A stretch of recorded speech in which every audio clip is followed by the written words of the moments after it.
Well, it's the gas tank that's been sitting in here soaking in vinegar.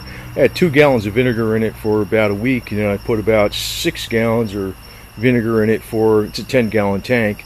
Flipped it different ways, and it basically ate up all the rust, virtually all of it.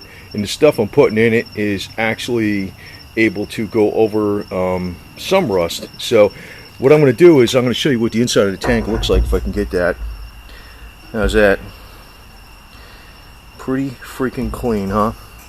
That was solid caked rust. There's a tiny bit of it in there, but the stuff I'm using, it's all gray metal. That's the bottom of the gas tank. So that was heavy rust. So anyway, actually even that can come off with the pressure washer, but it's going to get a washing out of some baking soda right now, and it's going to get sloshed around, and then we're going to go over it with the what do you call it, the air blower from the vac, which is I have a 6.5 course vac that you can use it as a leaf blower or blower, and with the nozzle blowing in it, and it'll blow most of the air out. Then I'm not going to coat it till probably the day after tomorrow, because this way I'll make sure it's totally dry. I'll leave it under, inside under the carport in the car, in the back of the El Camino, till make sure it's totally dried out. But we want to neutralize all that vinegar in there first with the baking soda. Okay, I got the gas tank sitting in the back of the El Camino, and the top part where the fuel gauge or fuel sending unit goes is off. So there's an open hole there. That's like where the 5 bolts hold the sending unit. It's on the bottom, and I got this. This is a basically it's a leaf blower combination vac. It's a 6.5 horse. It's stuck in there with a nozzle. So you just got to turn it on. It'll blow lots of air in there. Just do maybe this 15 minutes at a time. It'll be completely dry and ready for the RedKote.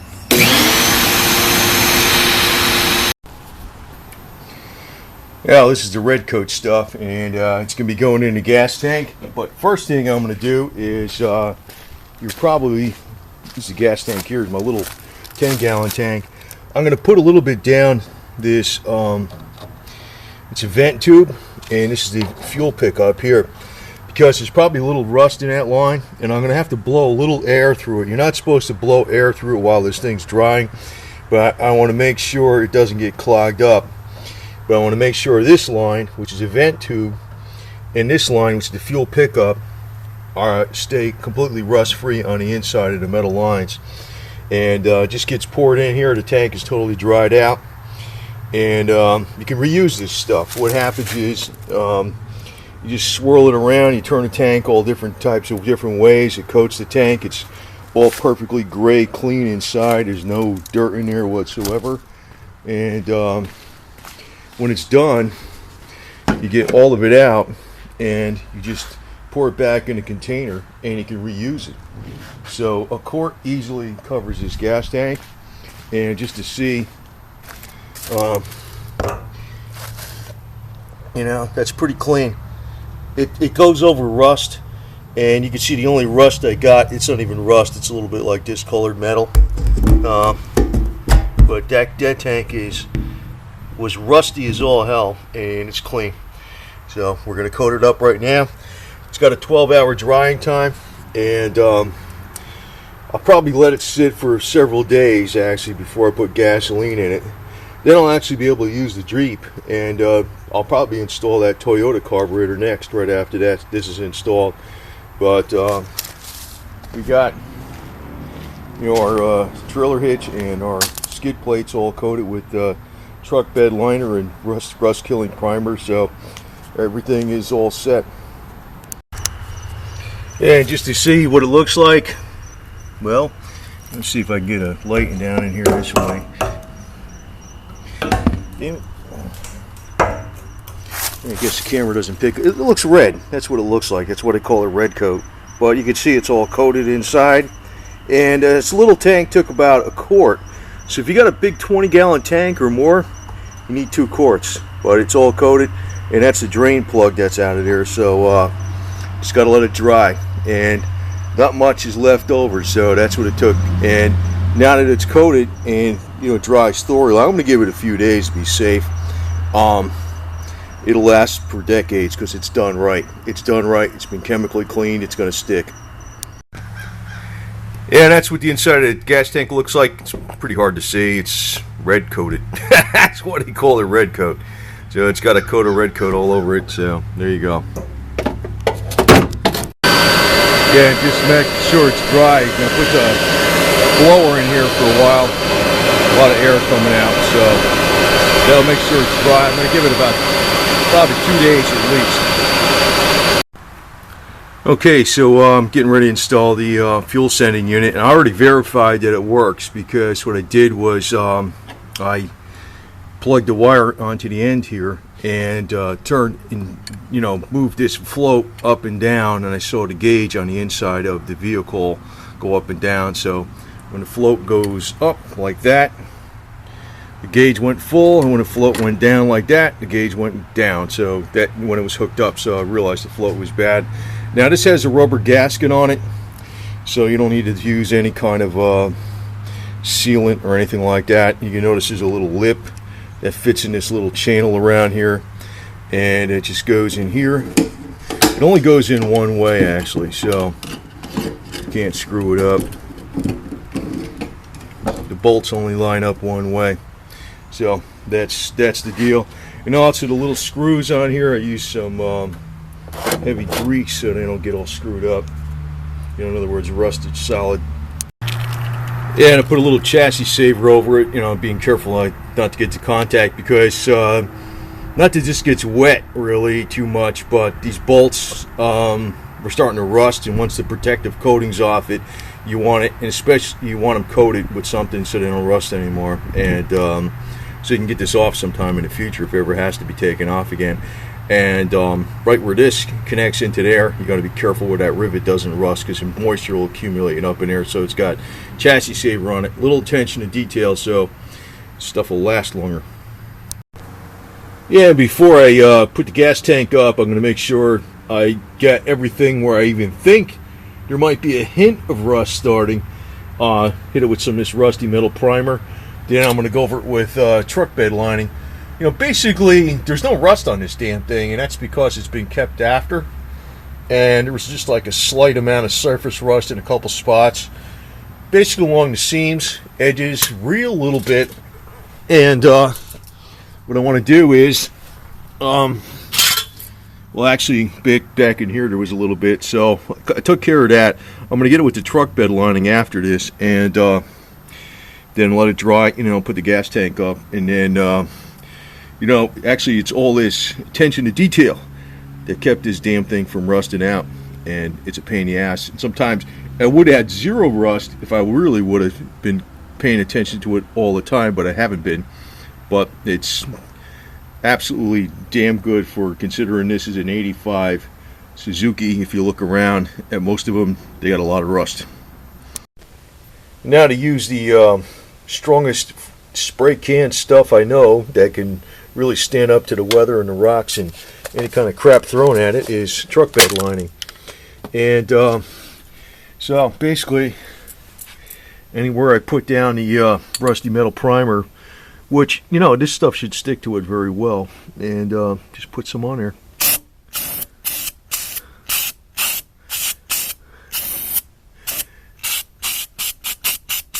Yeah, this stuff is expensive by getting it by the spray can, but you know what? It's easy to use. And I'm making sure I shake the hell out of the can before I use it, because it doesn't get clogged up. So basically up in here too, same deal.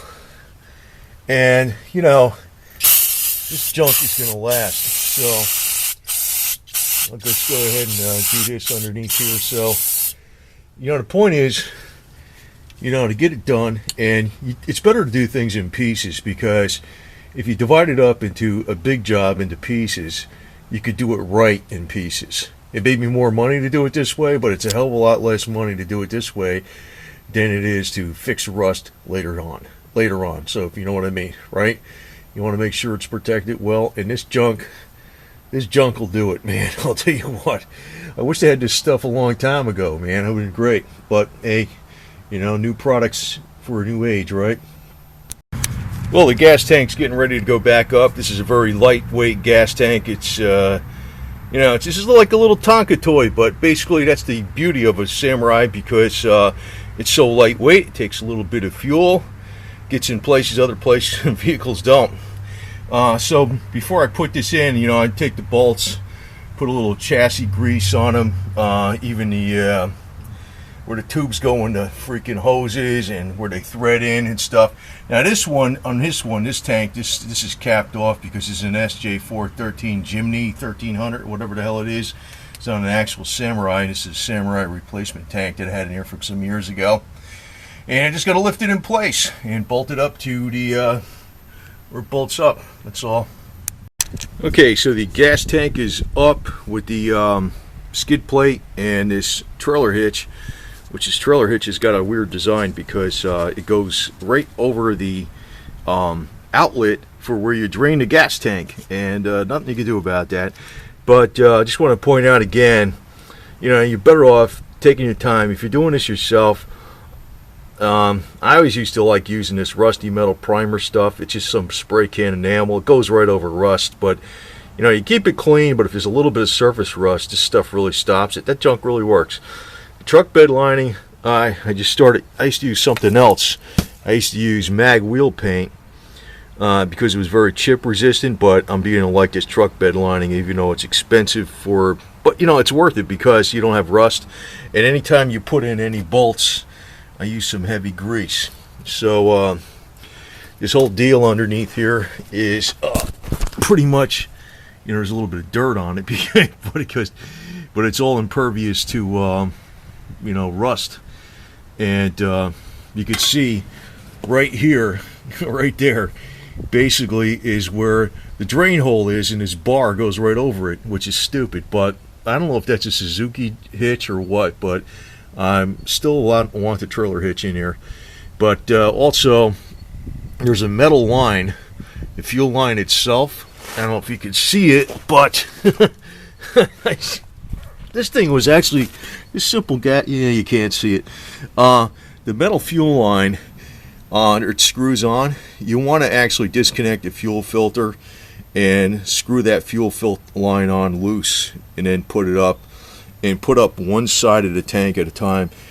I was surprised that this little tank was a little more difficult. I did it before, and I've taken out gas tanks in modern cars where you had to change the fuel pump inside the car, inside the gas tank. And this is just 4 bolts on this damn thing. Well, I guess it was because of the skid plate and the trailer hitch. It makes a little more work. But you want to what I do was I use jack stands underneath here, underneath there, you know, just holding it up this way to so I could balance everything when you're working by yourself. It's not much weight, but yeah, it's a little more. It was more involved than I thought. And I was surprised. And I've done this before, and I've done other gas tanks, and I was like, stupid thing. Maybe I'm just having a bad day. But anyway, it's all impervious to rust. You know, there's the bolts for the trailer hitch, and the lights. Of course, I have the tail lights hanging down here. The lenses are in plastic bags with the screws. I could just put them on, but I want to double check all this wiring and make sure everything's impervious to moisture, and just keep going over the details. I just behoove people to rust is your #1 enemy. Even if you took a can of that junk right there, rusty metal primer, it's better than nothing, man. Tell you the truth, it's better than nothing. Yeah, and the RedKote that's in this gas tank has been drying for a good week or two. I think it's 2 weeks, so it should be very dry in there now. I can add some gas, but I'll be putting the carburetor in it first before I do that.